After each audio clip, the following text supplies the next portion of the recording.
He's cue me anyway. Fred, I'll let you start off. No, I'm not starting this off. I'm not the host. Good evening, folks. Welcome to the show here. Well, it's not the usual. Wait a minute. Oh, yeah, Jimmy, you were muted before I started the show. Wow. This is live show, so just repeat yourselves. How dare. Good evening, folks. My name is the host, Jason Rowan Taylor here. Of course, for you folks that are not used to me hosting the show, that's always the case. This is the brand new show, Two Fiery Buffaloians podcast here on YouTube. You can follow us at Two Fiery Buffaloians on Facebook here. Of course, the logo there is still kind of outdated right now, so we're gonna have to update this one. And we don't even have a Facebook page yet. What are you trying to do to me here? I'm gonna have to upload that for you now. Oh, really? Oh man. Oh, really? I didn't know about that one. All right. So, as you don't know, as you probably heard last week from the SIM Fest, is my own show now that's been weaning the weens here. So, and of course, we got the co-host Connor Cunningham. Good evening. Welcome to the family. Oh, thank you. Thank you. I'm glad to be here. Oh, thank you. Now, you might have to put up with Fred. Replays on YouTube at Fred Rolling Taylor on YouTube, but I will have it up on my channel here because this is my pod on my channel as well. So we're gonna post this. Follow us on Two Fiery Buffaloians on Facebook here, and then replays will be on YouTube at Fred RT and James RT. I will post description in the link later in the episode, sometime later. I don't know when, but that's what happens when you have post production editing here. So I love the name, by the way. Two Fiery Buffaloians. Well, we're not that fiery. I wish we had flames coming out our rear, but that's another.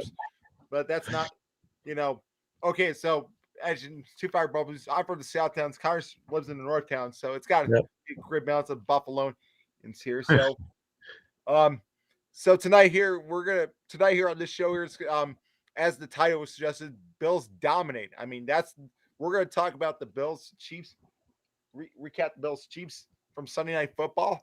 Here is our main focus here. We're gonna get into all the glory of what happened, plus some saber talk towards the end. So that's kind of the plan of the show here.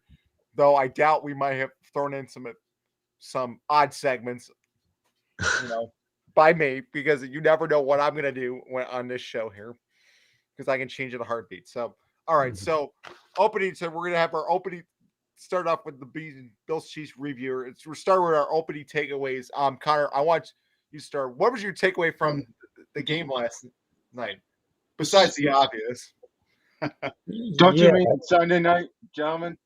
I know it's Sunday night. I thought you said last night. It ain't last night, Grandma. I know. See, that's live show. I screw up all the time. So, all right. So our opening takeaways from Sunday night. So, Connor, we'll start off here. What was your main takeaway from the Bills Chiefs? I just think the composure of the team. I think Coach McDermott had them really prepared to go in there, and I know Arrowhead's considered to be one of the more lively, loud stadiums in the whole league. So, when Allen had the ball, the offense had the ball, they handled it well. I don't think the noise was too much of an issue for them. So, and they went in there prepared, and I just think they had good composure, had a good game plan, especially on defense, and I think they just executed. Yeah, I agree with you there. But the main takeaway out here, like, my God, I did not see. That's right. You always have Fred some snide comment. That's not what I had in mind.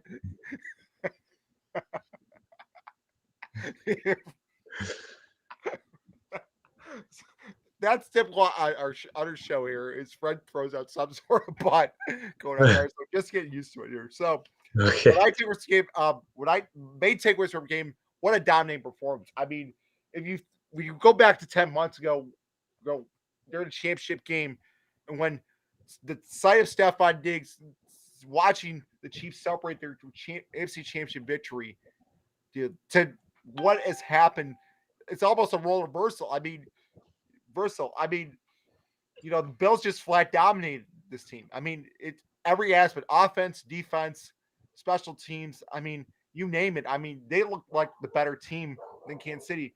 And to be frank, you know, I mean, it didn't even look close. You, Right. so, I agree. so let's kind of move on here. Maybe obviously Connor mentioned the defense. A lot of defense is kind of the main story of the game here. How they were able to shut down Mahomes with the 2-man look there.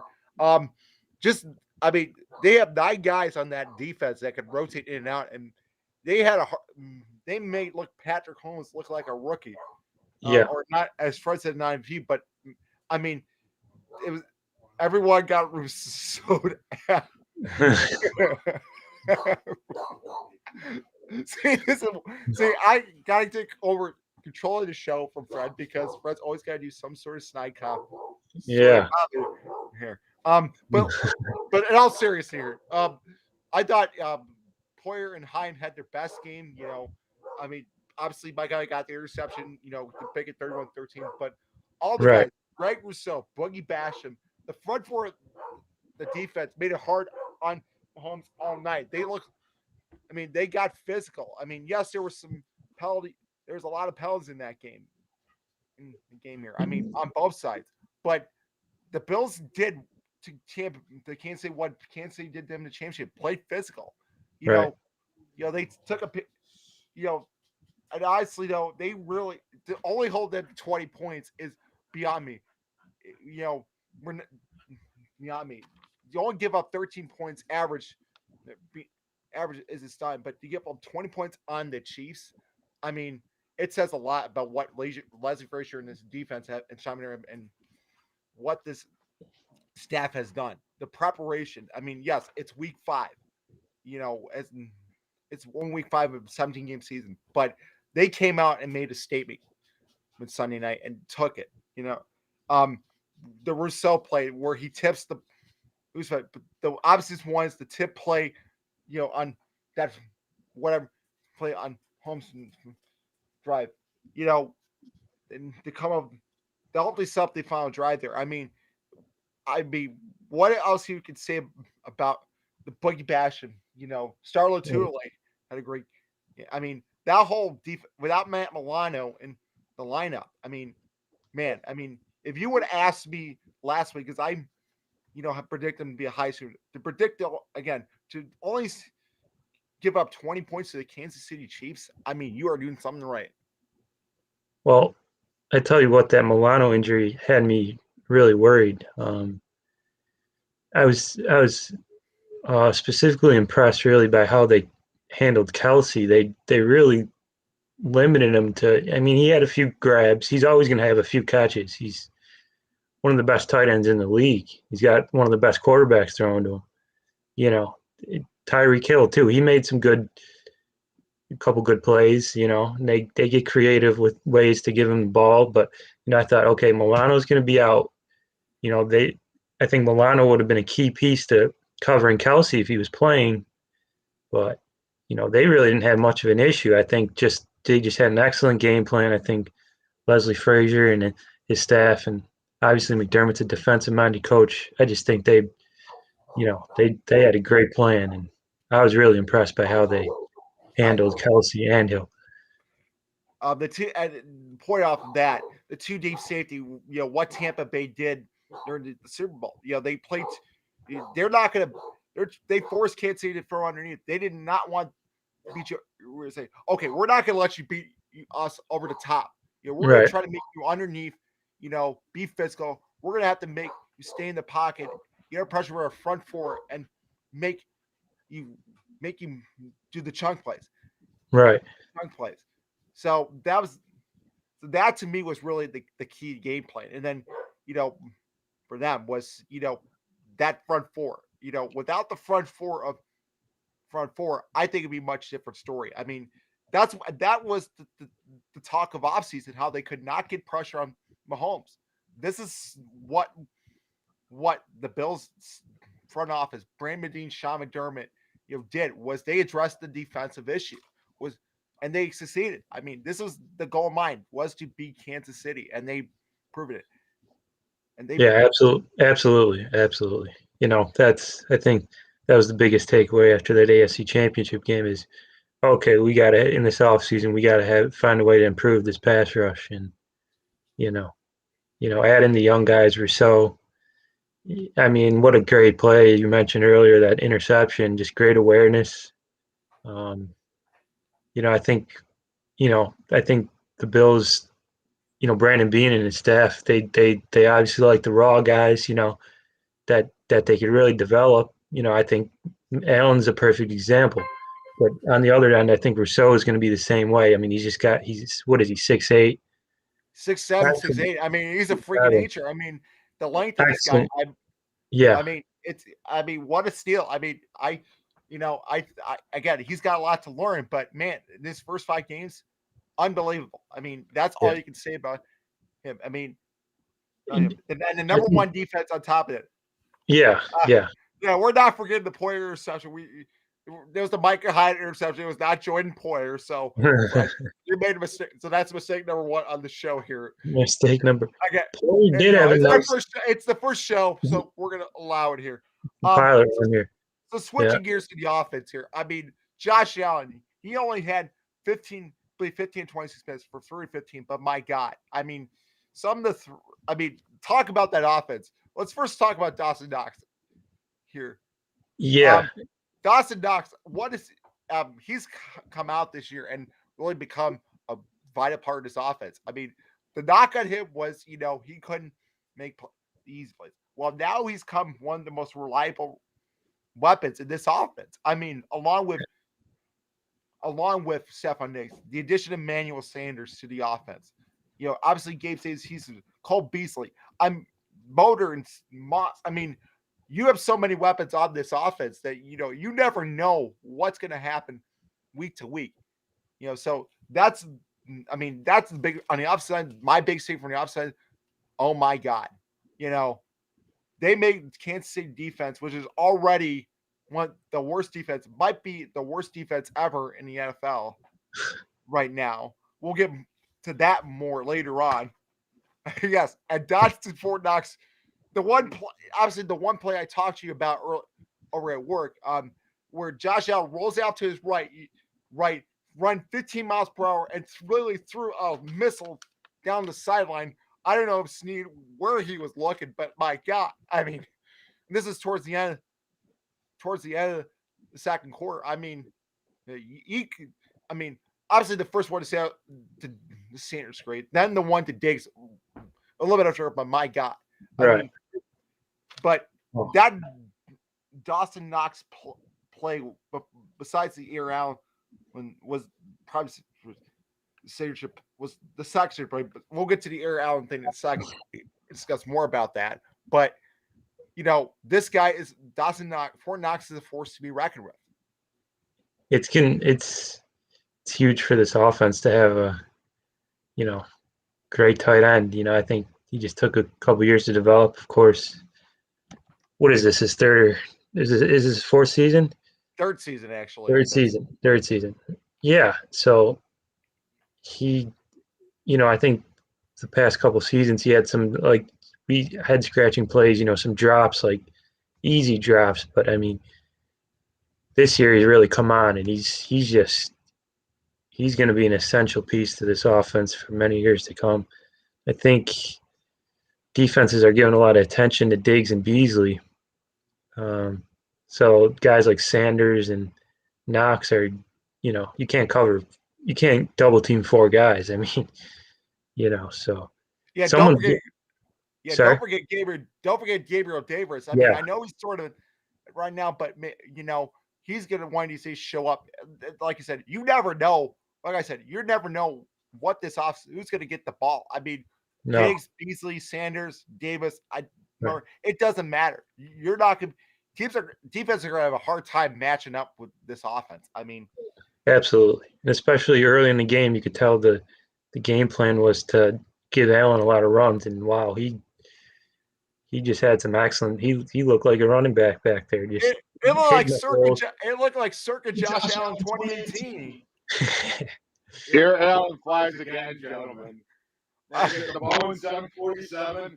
He flew over that guy. When he got the Vikings, those horns weren't long enough on the Vikings' heads, and I don't know what the Chiefs were doing. If they were trying to call air traffic control or something to get out of the way, there's no stopping that from crashing down on the Chiefs. All right, so Fred wanted to talk about. So let's talk about the leap here. Now, obviously, as you know, the first leap was against Minnesota in 2018, where he lead over Anthony Barr. Anthony Barr still having nightmares, I guarantee you, after seeing what he did. And then I saw a second clip against Houston, which I did not apparently see. I mean, that really. I saw it. I don't know how you missed it. Oh no, I did. Sorry, pardon me. I apologize, but I saw. But that wasn't the wild card game. Now add this to the highlight reel. I mean, does this guy have a competitive gene or what? I mean, because this guy wants to win bad. And remember when, the opening game, against Pittsburgh, he signed that contract extension, about being, and then, as you know, we lay in that. But, this offense, I feel like, hasn't hit full cylinders. I mean, since that week one loss, like 35, 43, 40, and then now 38. I mean, the offense is a plus 108 differential, which is unheard of. I mean, you're talking all-time stuff. I mean, quite frankly, this is probably the best offense of this Bills I've seen in a long time. They are just flat motoring teams. They're dominant. Absolutely. And the NBC commentating crew, Chris Collinsworth and Al Michaels, they mentioned they have an NFL record of, I believe it was like 14 games straight leading at halftime. Oh, I had enough of those two. That was horrible commentary, by the way. Hey, Jack, what do you say? Chris Collinsworth. Why? I had enough of these bogus comments. Really?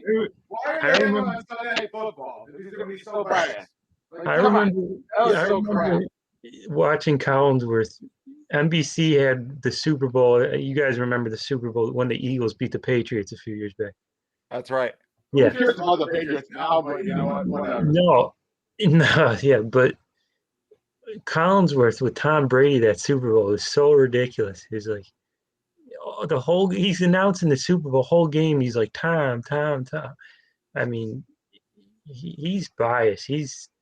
Same thing with Mahomes. I mean, I guess he doesn't figure he's going through a midlife crisis and he can't figure out how to act and announce.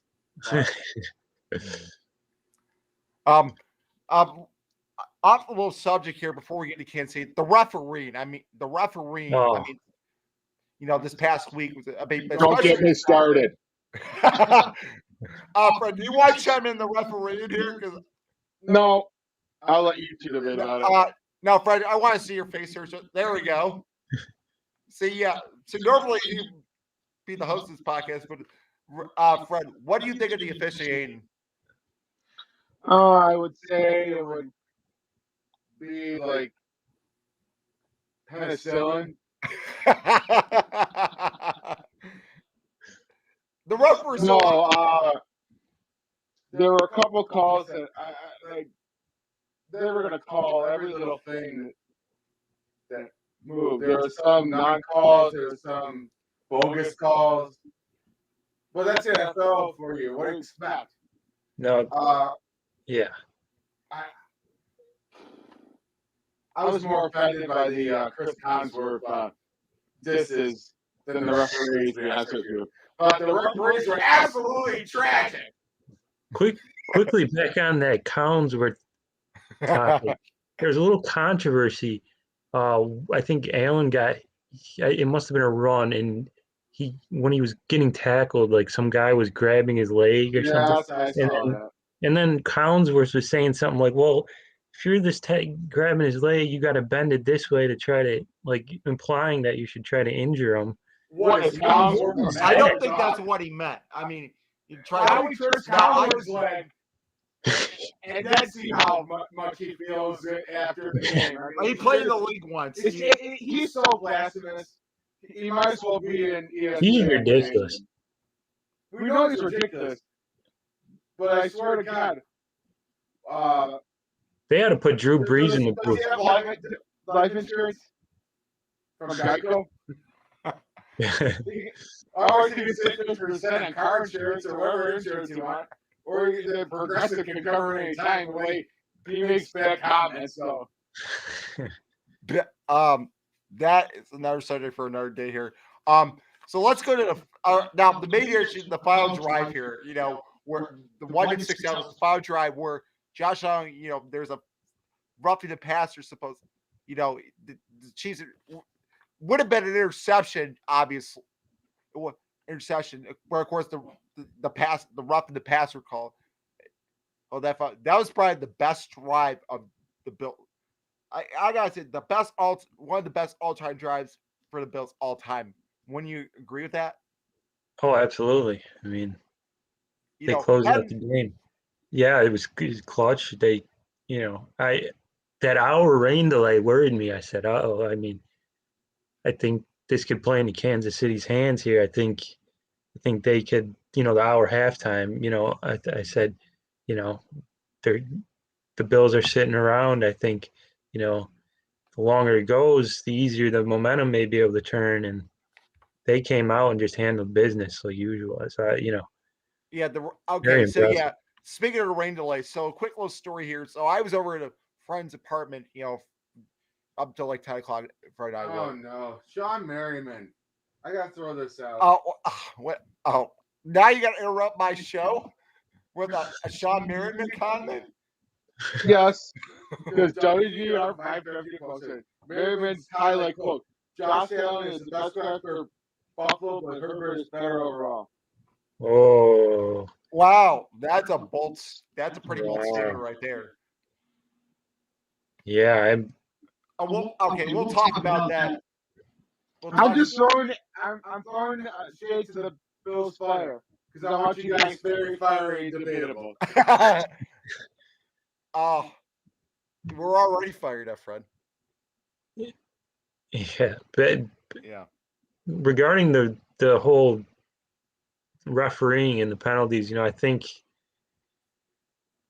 some of the calls, especially early in the game, I think some of the calls are fair. Some of the holding calls are questionable against the Bills. I think you mentioned that roughing the passer, which there was some controversy. I think that crew. I think They were at the. I was sorry to interject, Connor, but they were at the Super Bowl. The Cheffers crew was refereeing the Super Bowl. Were they really? Yeah, I thought they were. That was the crew that officiated the Super Bowl from last year. That was, you know, and they called a lot of penalties on the Chiefs here. So it wasn't just it wasn't just us. It was the Chiefs. It was both sides. I mean, there was so I really. So speaking of the Chiefs here,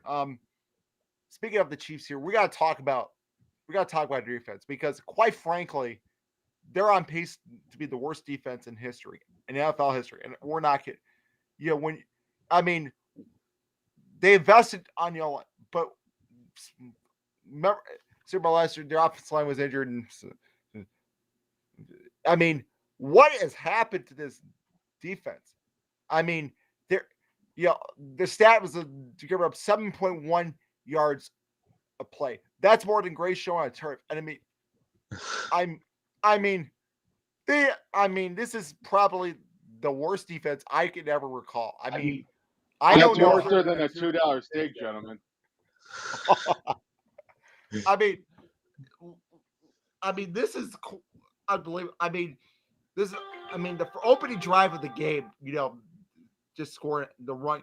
I mean, they couldn't stop a nose. I mean, this is, you know, we've talked about Kansas City off, but when you don't upgrade on the defensive line, this is what happens. I mean, I don't know how these Chiefs are going to, you know, I have 4 or 5 other teams ahead of them right now, as far as in the UFC, as far as obviously the Bills, the Chargers, the Browns, the Ravens, and the Bengals. I mean, they right now, with the way this keeps going, you know, they'd be lucky to be one of the wild card seeds. Yeah, they're certainly, you know, worrying about their division right now. I mean, I think Mahomes made a comment earlier in the season, "Oh, we're gonna be the first team to go 20-0 or because the 17-game season now. I just Right. You Yeah, did make so that comment. they're in the basement of their division. I mean, they got bigger fish to fry. I agree, and not only that, but you got Green Bay, you got Tampa Bay coming up. I mean, there's a few games with Tennessee and the Jets. Right. Their schedule is going to get harder after that. I'm going to make a bold prediction they're going to miss the playoffs. And I'm not kidding. I wouldn't be surprised. Their offense right now. Teams have figured them out offensively. Yeah. Unless they make some in-season trade to. I just don't see. I can't see. Forget Super Bowl. Forget the Super Bowl for them. They can't. You give up 7.1 yards, but you're giving teams like freebies on first downs. That's not gonna. It's got to put pressure, more pressure on this offense to perform, and they're gonna make mistakes. The offense is gonna make mistakes because they have. Of course, their defense is never great, but were able to bail them out. But not this year. No. There's no way that There's no way that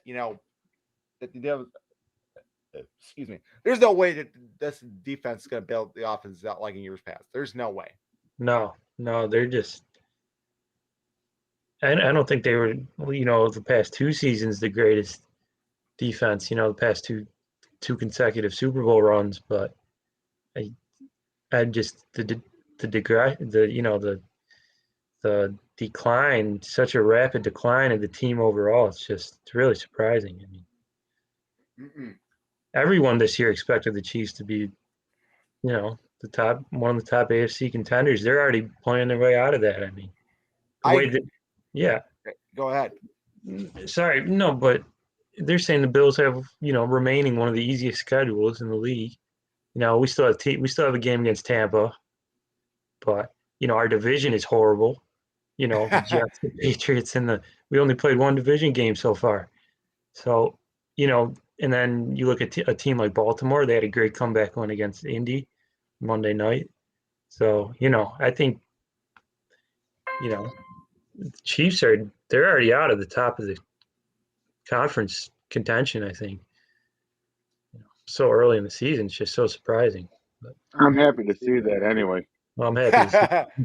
Yeah, I know. It's kind of how the roles reverse in 10 months. As you said,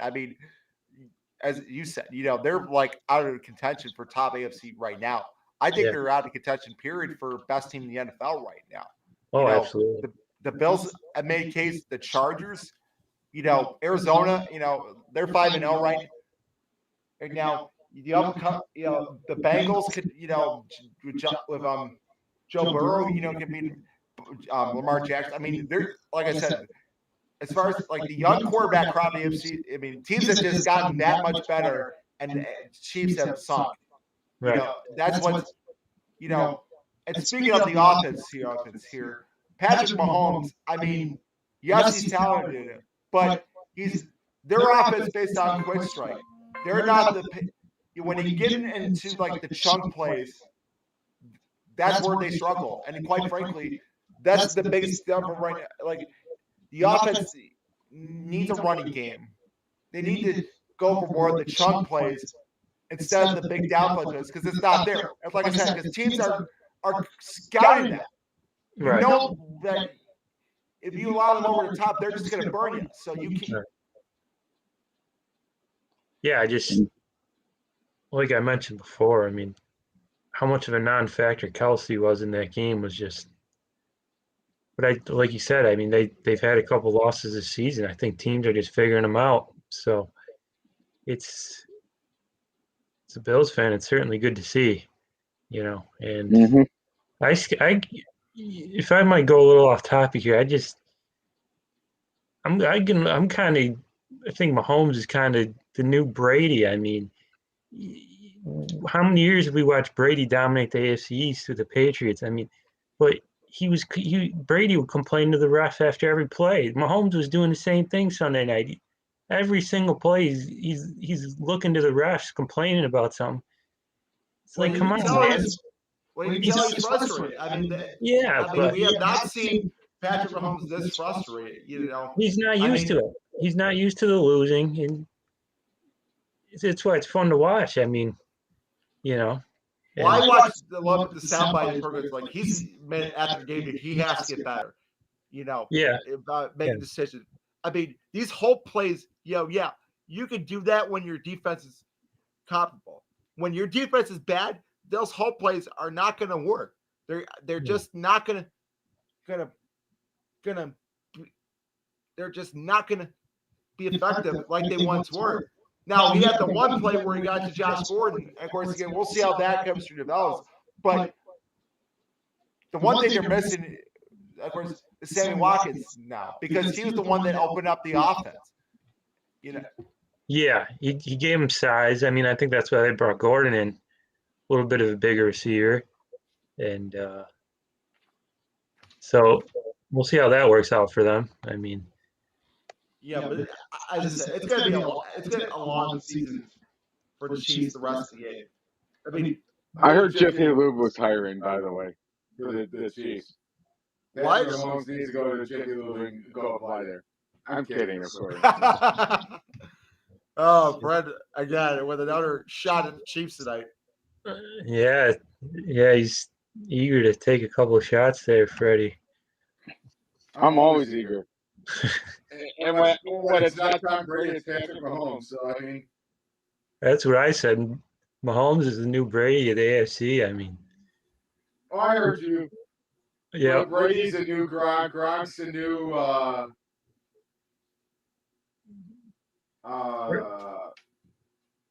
Amari Stoudemire, maybe.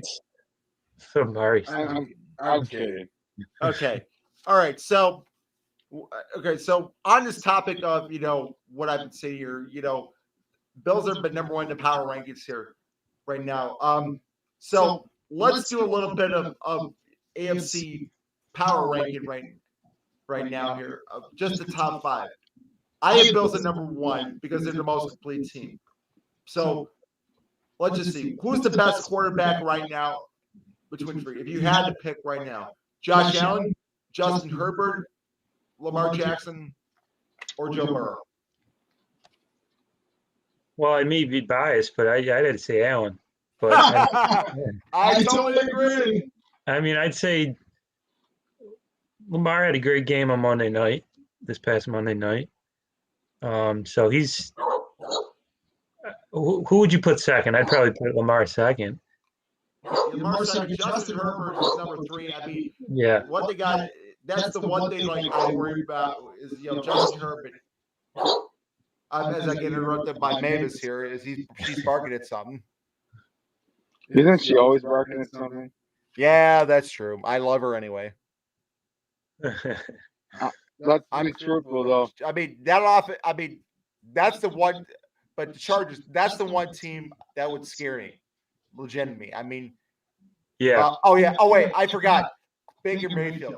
The Cleveland Browns here. I forgot about the Cleveland Browns here because it slipped my mind there as a contention for. Did Fred just mute me?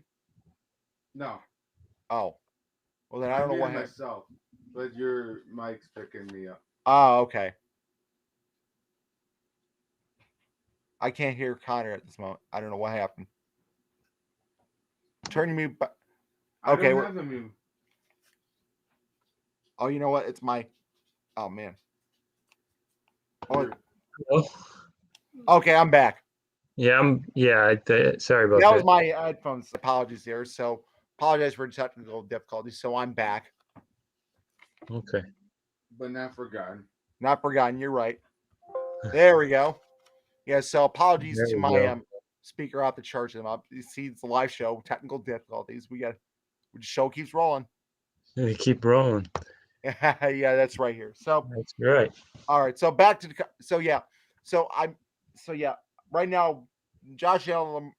I mean, I'm going to put Patrick Mahomes at number two. I mean, his talent's up there, but again, right now, geez, do you want to bet? Are you going to Patrick Mahomes? You're probably thinking Patrick Mahomes at number two. Are you kidding me? Do you want? Yeah. Maybe, so you got to give him his due diligence. I mean, he still went to 2 consecutive Super Bowls. He's not going anywhere. He's going to be one of the best in the league, of course, for a very long time. So yeah, I agree. Number two. I mean, I know I said Lamar number two, but I just forgot about Mahomes. But yeah, I would put Mahomes at two.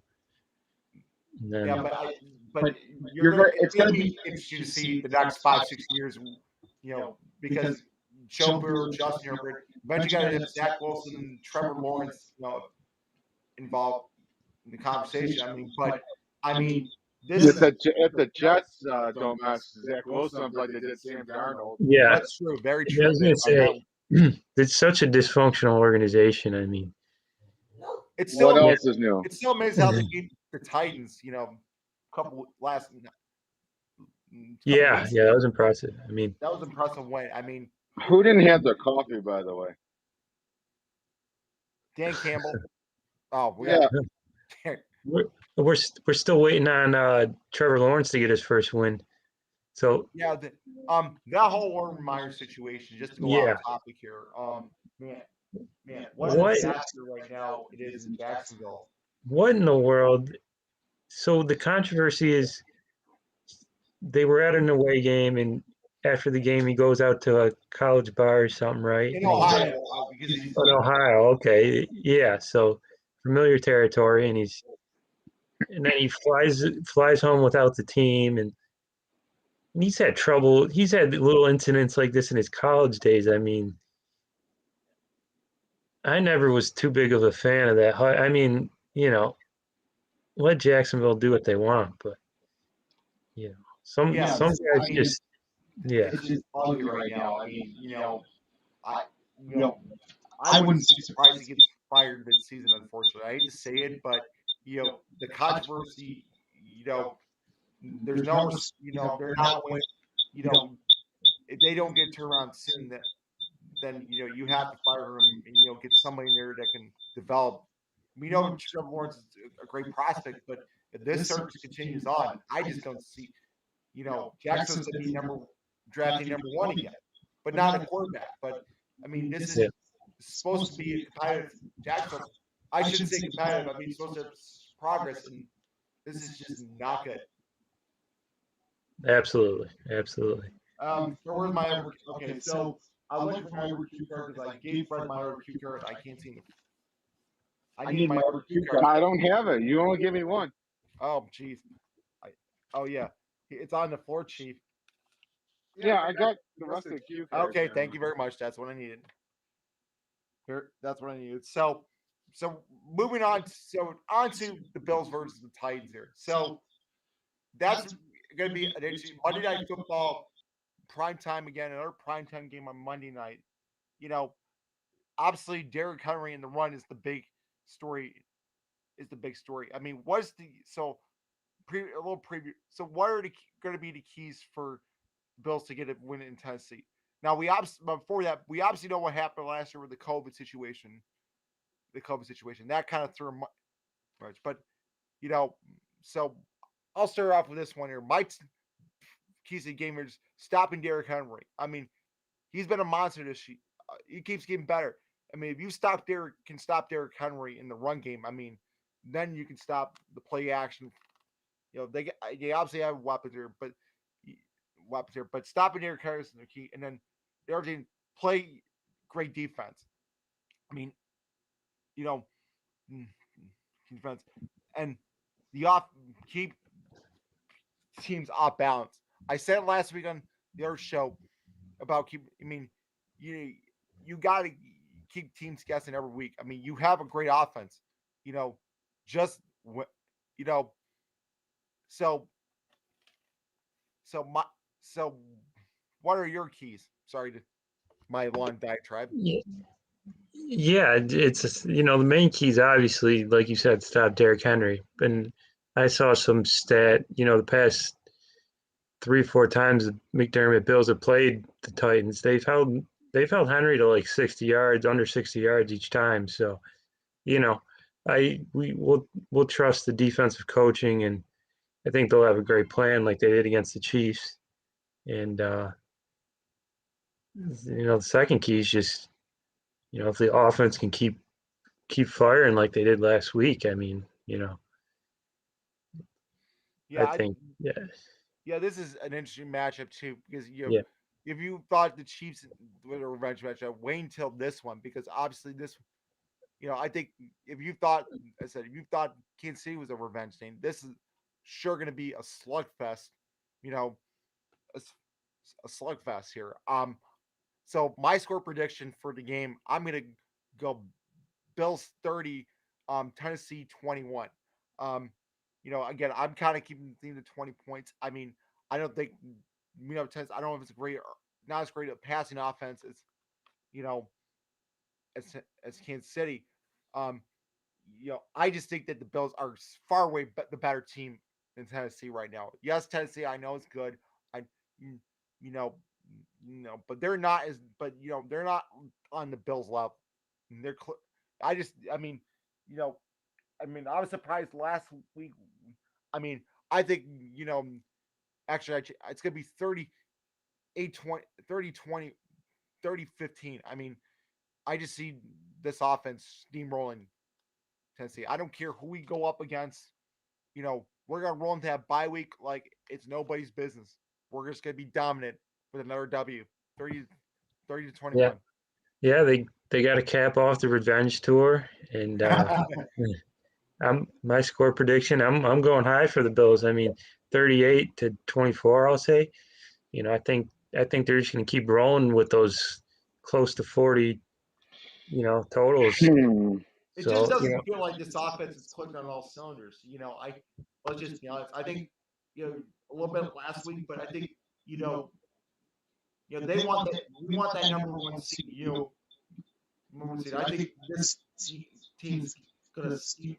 I think when the only real top legitimate test for the regular season Tampa Bay obviously, but other than that, I just see the Bills just steamrolling team, being dominant on both sides of the ball. You know, the offense can certainly keep improving it and putting up points. I mean, but and take that's going to be the biggest seed again. Is can they if they score 40 or more on Tennessee, I mean, we're just calling early Super Bowl champs. yeah, I mean, I don't. I agree. I mean, I don't even think the offense has reached its full potential yet, and if our defense keeps getting turnovers like they are, giving our offense the ball. Um, there's just going to be keep being high scoring games, and there's no teams are going to be able to keep up with them. So, think. No, I don't think so either. I mean, so we're gonna switch. Okay, now Fred's got to interject. What do you got? That team was for the Titans' next loss. If you want a prediction from me, the Yes. editor in chief of this show, No, you don't want an I answer. want this, remember, Nobody wants to hear from you anyway. But go ahead. let's just say another blowout special. If you want to go for a revenge here, let's go out with the Kansas City Chiefs could only score at least 10 points, so 40-10. What? What? 10 points? It's that you're more predicting Tennessee to score. That's my That's a bold little too prediction low. of the evening. That's, 40-10 points. Bills. that's a little too. Derek Henry's not going to get past us this week. He No. hasn't gone up against good defense this year. Hopefully, and he's we going to get Rousseau, Boyer, High, Rousseau. Epinensud, Oliver. Oh, Put a little Yes. extra spice on that Allen mustard. yeah. Wow. Yeah, I think Allen should just hurl someone every game. I mean, I think he's. Oh I would- my God. Do you know? Does anyone know Milano's status or He's No. day to day. I think he's Day to day? last I checked was day to day. They kept him out of the game for precautionary reasons. So I Yeah, those- Yeah, those The next hamstring option injuries. in Milano is Trader Joe's, but Oh wow. Fred is just see again for all you SIM listeners. This is typical Fred. You speaking, but who we cares? yeah we don't care about Fred today. No, but yeah, but 10 point. I mean, keeping Kansas City to 20, I thought was impossible, but 10 points. and so we cut that down by 10 points. Fred Why with the not? bold prediction. Get the Bills motivation. When- Exactly. Maybe Fred should hit the casino, start putting some. Yeah, put some money on. Or go to the sports betting lounge on that I one. don't gamble, but if I were to Yeah. bet, Okay, Wait till you. so Yeah. Okay. which leads me to the segment before the "What Were They Thinking" segment of the evening. So, if I could try to bring something up on YouTube here. No. So the one, so Sneed, that's like the Dawson Knox play. Oh my! What is he thinking? Dawson Knox is over there. Seriously, where do you think you're going? Dawson Knox. Oh, like I'm gonna just stop, be pretty for the camera. Forget it. I mean, you Yeah. gotta catch the guy down, pal. Yeah. Oh my word. Kansas City defense. I'm sorry, but you have made the "What Were You Thinking" list. Yeah, I think they showed Tyrone Matthew just like, he had his hands up like this, just like, he was Travis Kelce with that look of disparity. that look. Oh, that was great at the end of the game. Travis Kelce just. Andy Reid wasn't too pleased either. I think he had a couple of good looks. Connor, it was not what he was expecting. Yeah. I'm so sad. I'm so sad. It's so pathetic. And it's for NBC.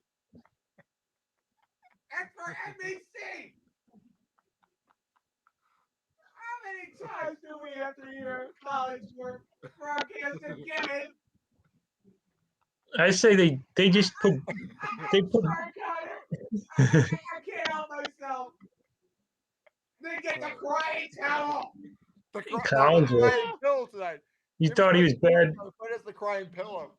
No, Crying wait, pillow. I have a better one. The referees of the NFL.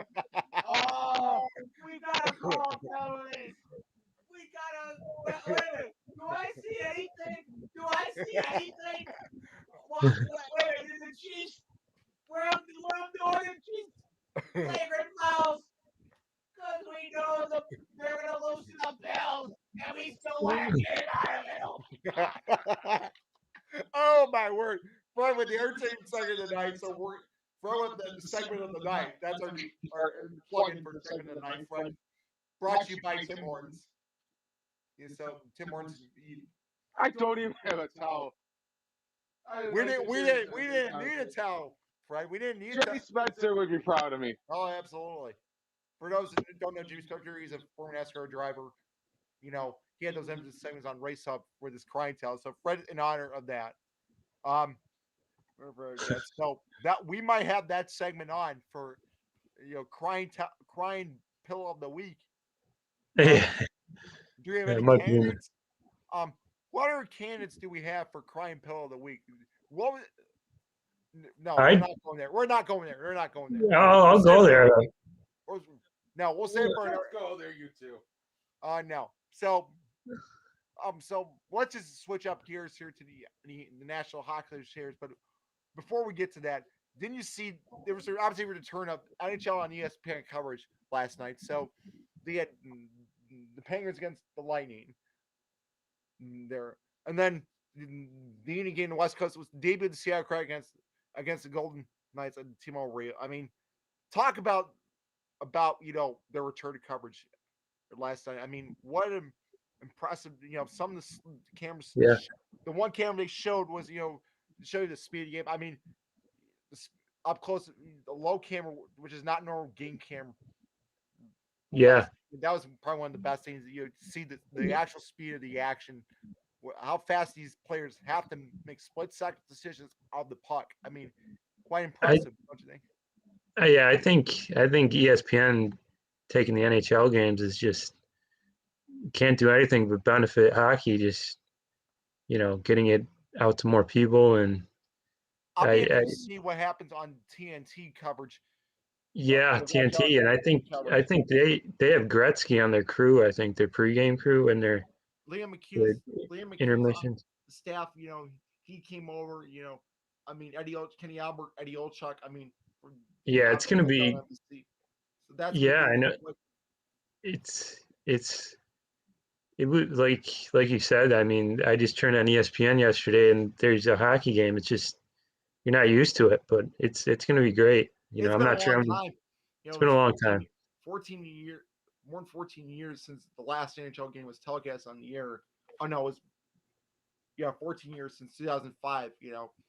When So then OON took over and that became Versus- Versus, NBC, and now in the NBC Sports Network. So NBC, Sports Yeah. Insight. So okay, so switching gears to Sabres here.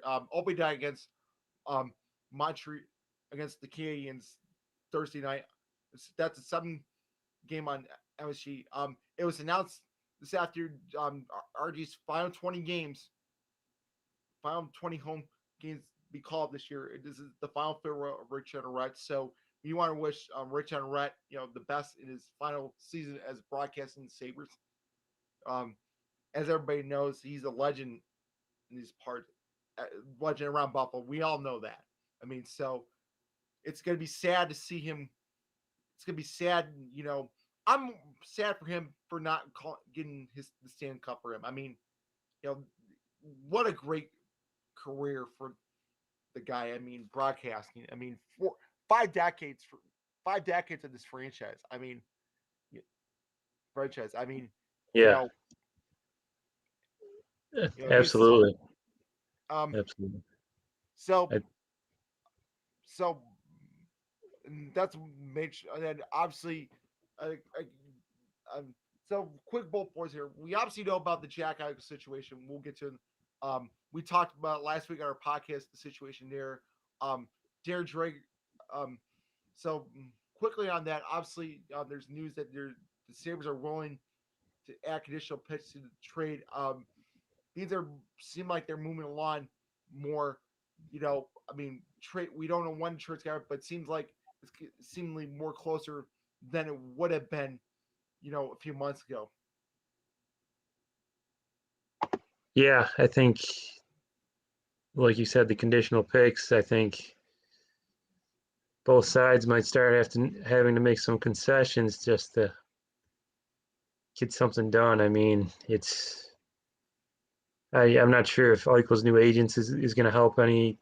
I heard Kevin Adams on the radio earlier. They said he's in constant uh, conversation with the Eichel camp, just trying to come up with a resolution. So I think it's, Bessonet's done a great job, and I mean, Brisson. Paul Brisson, he's really helped in this Pat situation. Brisson. Pat Brisson, sorry, Pat Brisson, sorry, I'm Pat Brisson. Pat Brisson. No, but so again, we'll talk more about this last week. I mean, I think the main focus. Okay, so off the Eichel talk about so a pretty young lineup for the Sabres. Obviously, this I was reading an article today about with Mike Harrington, which I don't necessarily agree, but today I kind of agree about actually a actual rebuild instead of tanking. I mean, but this, I mean, I think obviously, as you know, I don't think we're gonna expect much from them in the standings. I think, but I think the promise is there with Cousins, Millstat, Paterka, Quinn. You know, I think this young Owen Power in a year or two. I think yeah, this is a year of building towards the future. I think this team's going to be competitive. Going to be try to build credibility, respect, but I think it's going to be competitive and exciting to watch, which is something we haven't said in a long time. Honestly. yeah, yeah. I think if they give us a competitive year, they hang in most games. I think that'll be an accomplishment. I think no one's really expecting them to be a playoff team this year, so And we quite just got to take frankly, I it. think this. I'm kind of okay with it. Yeah, I'm kind of okay with having not thinking about a tank. Just build around a young group now. I think that was the biggest mistake with the whole Eichel thing was the tank. You know, now, and of course I think you have to give some blame on Eichel and Reinhardt, but you can't totally. Honestly, I can't really totally blame. You know, this has been a losing environment for a long time. And quite frankly, quite frankly, changes had to be made. I mean, Yeah, it wasn't working. yeah, and I think getting rid of Ristolainen was huge too. I mean, he's a great player, but The analytics weren't great. I mean, unfortunately, no, they were talking the past probably 4 or 5 seasons, like, about potentially, maybe not that long, maybe like 3 or 4, but like potentially trading him, and they finally got it done. So I think it's revamped with the young guys, and I think it'll pay off in the next few years. I think they're doing it right, and if I may I ask, agree. I agree, yeah. Connor. I think this is this is not a this is about building a team and not tanking for one player. I think doing it doing it the right way, and exactly. it takes And time, I I think. agree. I mean, you know, I think now, it's I unfortunately had to come to this point, but better late than never. I mean, So, do you have a prediction for a breakout player this year for the Sabres? breakout player for this year, I'm gonna say, I, I'm gonna say Dowling's gonna have his breakout year. I mean, I think, oh no, offensive. I think it's gonna be Tage Thompson at center. I mean, I know there's talk about Milsand and Cousins, but Tage Thompson at center. I mean, you know, I think JJ Paterka, if he gets called up, I think he's shown a lot. I was impressed by Paterka in the preseason. The speed he showed for a 19-year-old. I mean, I he's not going to stay in the Amherst for very long. I think he's going to come up and you know, you know, halfway season and really, you know, put some points here. Let's just so those are my two guys. I think. What are your who are you predicting as the Sabres breakout player of the year? Yeah, you kind of mentioned him. I think I'll just have to go with Darlene. Having a full season under Granato. We saw what it did for him last season when Granato took over, and I think it's only up from here. And if I had to pick a second player, you know, maybe I think Middlestat.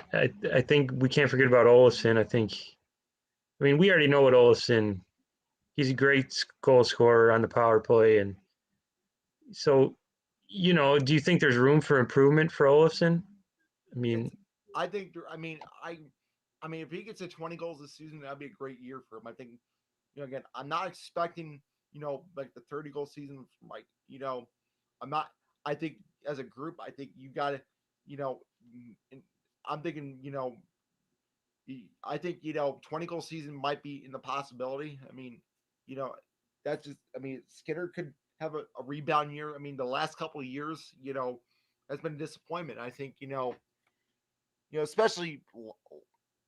especially after he had that 40 goal season a couple of season ago, and then all of a sudden he fell off the old expression fell off a cliff. I mean, you know, I'm really excited for this young core to really, you know, again, I'm excited for this young core. I think, to finally have a group of people instead of Eichel and Reiner and Ristolainen, you know, no disrespect against them, you know, but like you said, they're going to build it right. They're Kevin Adams, it's not going to get a parse this anymore. He's going to make this a team, a team that we're finally proud of. Finally proud of. Let's just be honest. I mean, talk about it's almost like the Bills, several years when they traded away Sam. Remember when we traded Sammy Watkins away and we thought, what? They're trading away Sammy Watkins? Darby. They Yeah, traded Ronald Darby. They Ron traded Darby. Darius. Yeah, exactly. Darby was a solid player for us, corner. Yeah, exactly. Yeah, And look how but, that's turned out. I mean, yeah, exactly.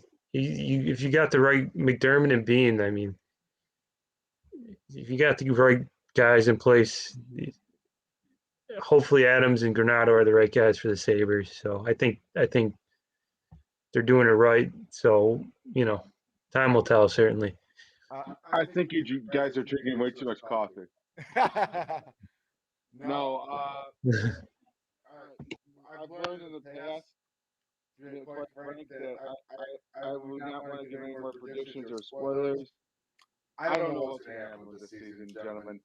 I can't guarantee that we're going to be the best team. I think we've seen over the past 10 years that, I'm going to keep holding reservation on how the GM's doing or not doing because we've seen GMs come and go the past 10 years, and quite frankly, I'm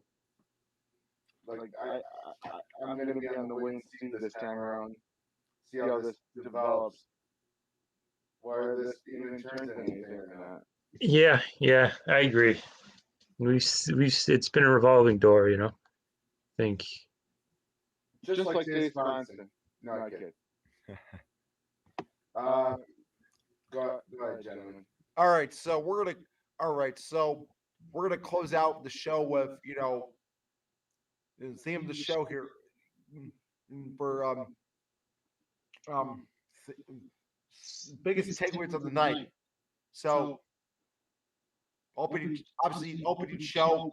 My big sir, I'm glad that we made it through our first show together. So we gotta give a round of applause for that. Yeah, and I look forward to the future shows. It's my first show, so I'm just learning as I go here, and I'm sure we'll just keep getting better and better. We're gonna get better and better, just like Absolutely. better and better. That's how it goes. Your first episode, you're just learning on the fly. Every episode we do is going to continue to improve, and we're going to get better and better. I want to thank Fred for Fred for producing the show tonight. Normally, you know him being the host, but tonight he was helping producing our show tonight. So, want to thank you for that. I want to thank for Thank you. Jimmy being a good host. Thank you, Fred. And for not screwing up his hairdo tonight. No, my hairdo's fine. I don't really have much hair to screw up anyway. I wonder if we could sell that hair on eBay. No, we're not doing that.